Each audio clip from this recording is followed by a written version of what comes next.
Richarlison já havia falado ali que, queira ou não, uma estreia, mesmo contra um adversário muito abaixo tecnicamente e taticamente, é uma estreia e gera um certo nervosismo. E o Thiago colocou bem quando ele falou que no primeiro tempo, se saísse o primeiro gol naquela pressão inicial, nós teríamos 5, 6-0 hoje da seleção brasileira, mas é normal.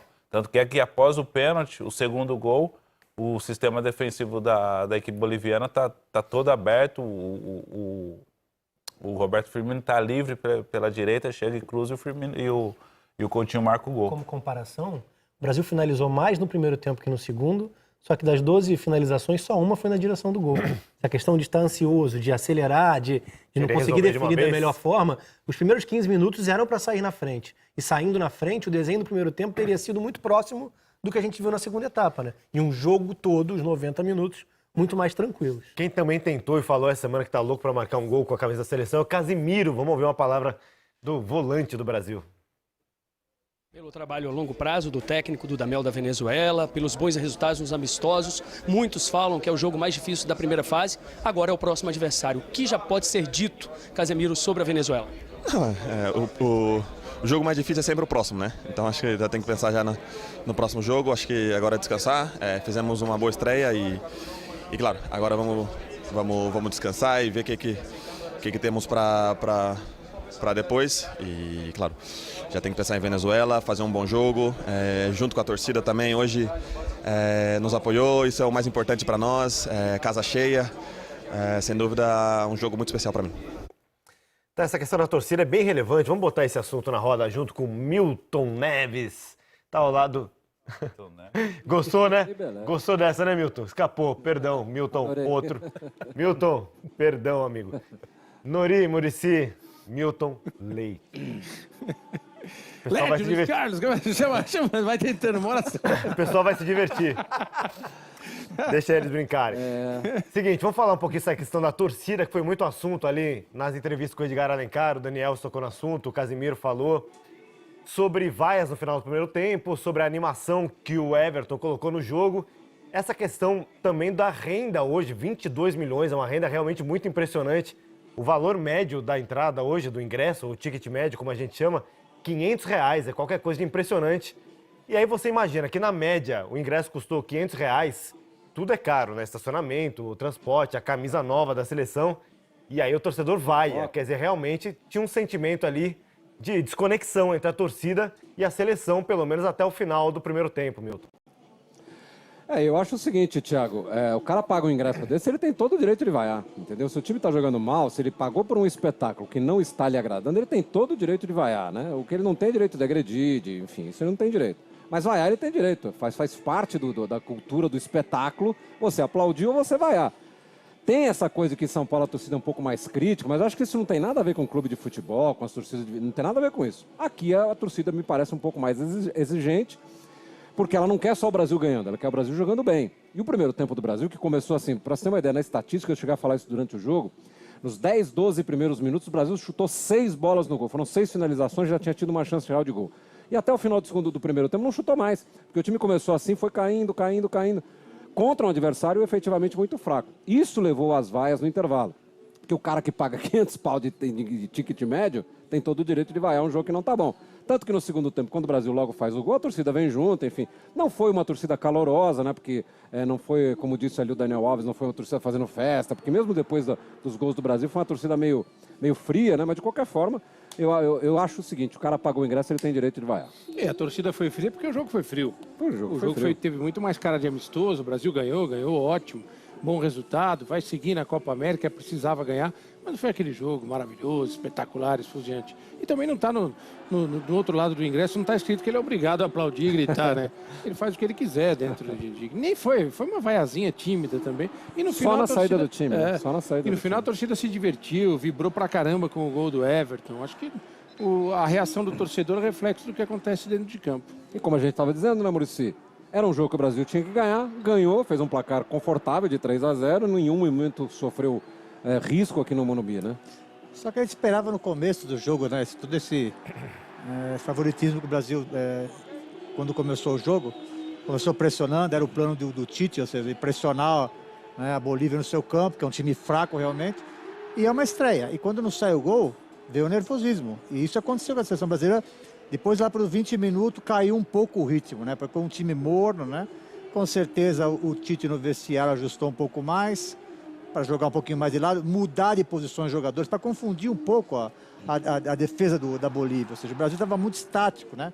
Muito quadradinho, né? O Noriega usou essa expressão no primeiro tempo, era um time muito quadradinho. É uma né? coisa quadrada que é chato. Você estava o Richard pelo lado direito, o Neres pelo lado esquerdo, o Firmino não tão enfiado, vindo buscar o jogo, e aí não tem mais profundidade, entendeu? Então, no segundo tempo mexeu. O Firmino foi para o lado direito, o Richard foi para dentro, o Neres foi para o fundo do campo, que procurou muito o fundo do campo. O que me estranhou no começo do jogo foi as bolas largas, que o Brasil não joga assim. O Brasil joga sempre em transição junto, né? E os cruzamentos na área, muito cruzamento. Isso quer dizer o quê? Não tinha um pensador, que era o Coutinho, que no primeiro tempo não apareceu muito. E o esquema está sendo armado para ele jogar. Ele não tem mais a obrigatoriedade de estar correndo atrás de lateral, de marcar. Ele está livre. E ele tem que aparecer um pouco mais, coisa que não aconteceu. Tem muita coisa legal essa também coisa da acontecendo. movimentação, né, Maurício? Só para não perder a chance, porque a gente acabou de ver o segundo gol ali, ela ficou muito clara no segundo gol, porque o Richarlison aparece como armador, na posição do Coutinho, o Firmino está lá na direita, na posição do Richarlison, e cruza para o Coutinho, que entra na posição do Firmino de cabeça. Né? Confunde o adversário. E ele falou que combinou com o Firmino, né? Na entrevista que ele deu, falou, vamos fazer essa troca. Ele sai. E tem muitas coisas legais para a gente falar da seleção.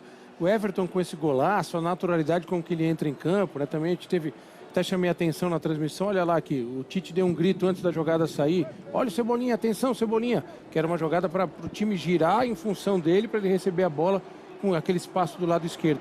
Acho que o Richarlison é uma realidade na seleção brasileira. Ele entrou fácil nesse naturalidade. O David Neres fez uma partida muito legal. Então tem coisas bem legais para acho que a seleção brasileira ir crescendo jogo a jogo para chegar na fase eliminatória mais forte. A única dúvida que fica é que a gente está falando só do meio campo para frente. A gente não fala do meio campo para trás, porque a Bolívia não existiu lá na frente. Não foi testada. Então a gente não testa a nossa defesa, né? Então esse que é o grande problema. A gente não sabe como é que está a nossa defesa. Do meio para frente a gente tem vários jogadores que se mexem, tem profundidade, são velozes. Mas a gente não sabe como é que está na nossa defesa, né? Então vamos ter que esperar um pouquinho mais para ver. O que vocês acharam dessas questões, em especial da defesa que não foi testada hoje, Rafa? Acho que a Venezuela é um teste um pouco acima, assim como a seleção peruana. Vai trazer um pouco mais de dificuldade. A Venezuela Casemiro fala num jogo de muita qualidade. Muita qualidade também é um pouco... Não, é exagero, mas é uma seleção demais. hoje capaz de trazer dificuldade às principais da América do Sul, o que não era uma realidade há alguns anos. Muita bola ligada direta no Rondon, tem opções como o Josef Martinez para a entrada também de força em segundo tempo dos jogos, muita velocidade pelos lados, Machis, Murillo, tripé de meio campo com marcação forte. Hoje consegue competir. Então acho que vai trazer mais dificuldade nesse sentido, até de saída em velocidade contra a seleção brasileira. Hoje eu acho que faltou alargar o campo em alguns momentos.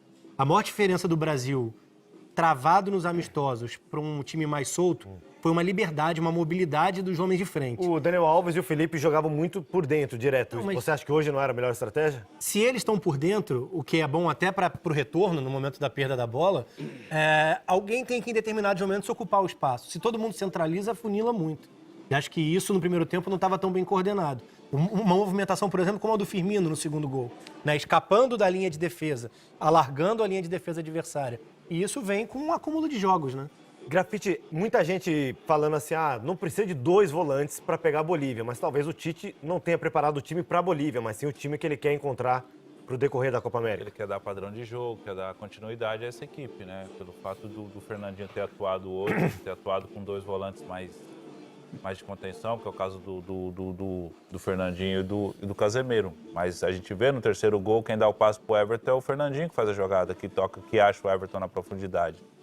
Mas o Tite joga com esses 2 volantes, mas dá a liberdade deles poderem sair. No caso do Fernandinho, sair mais do que o próprio Casemiro, né? Mas, teoricamente, eu esperava o Alan jogando, né? Pelo fato de ser a Bolívia. Mas pelo que eu entendi, o Tite quer dar padrão de jogo a essa equipe. Milton, vocês acham que o time que vai começar a partida de terça contra a Venezuela vai ser o mesmo? Ou o Tite vai mexer de acordo com o adversário? Bom, já há uma boa possibilidade do Arthur voltar, né? Porque o Arthur já treinou nesses últimos 2 dias, enfim, ele só não jogou hoje o Arthur porque o Tite disse na coletiva ontem que ele perdeu a maior parte dos treinos da semana, treinos mais fortes, então ele não podia simplesmente sair da contusão e ir direto para o campo, né? Então por isso ele não jogou. Talvez o Arthur seja uma novidade para jogar contra a Venezuela. E nessa questão do Fernandinho, deu para observar, não sei se o Muricy e o Noriega concordam, no segundo tempo, aparentemente, o Tite falou para o Fernandinho sair mais. O Grafite lembrou bem, ele faz a jogada do gol no finalzinho aqui para o Everton, né? Que ele começa a jogada lá do lançamento. E ele teve pelo menos 2 ou 3 chances dentro da área, né? Ele teve uma que ele foi travado, teve uma que ele brigou de cabeça no alto. Então, aparentemente, o Tite, no segundo tempo, deve ter orientado o Fernandinho a sair um pouco mais, a ser esse segundo volante que sai, né? Acontece que ele está há muito tempo jogando de primeiro volante. Lá atrás, né? Tá jogando sempre atrás. É difícil o cara Com mudar, né? certeza, o Tite treinou o Fernandinho para ter a penetração, porque ele gosta do segundo volante, chega na área, entendeu? Porque sai um meia, sai um atacante para penetração do segundo volante. E se percebe que ele sentiu incomodado, porque há muito tempo que ele não joga lá, entendeu? E aí foi pro intervalo, o Tite falou, vai embora, cara, pode ir dentro da área. Ele pisou 2 vezes seguidas dentro da área. Foi quando começou a sair a jogada. Porque senão, se você não penetra lá, você não consegue entrar na defesa boliviana. E todos os volantes, todo o segundo volante do Tite tem a penetração. Sempre se apresentou dentro da área. O Fernandinho faz muito tempo que não faz isso. E esse é o jogador que tem mais espaço para jogar hoje no futebol. Claro. Quando você pega um time muito mais fraco como esse da Bolívia, obviamente que eles vão marcar todos os caras de frente e os meias mais ofensivos, né? E os que jogam abertos pelos lados.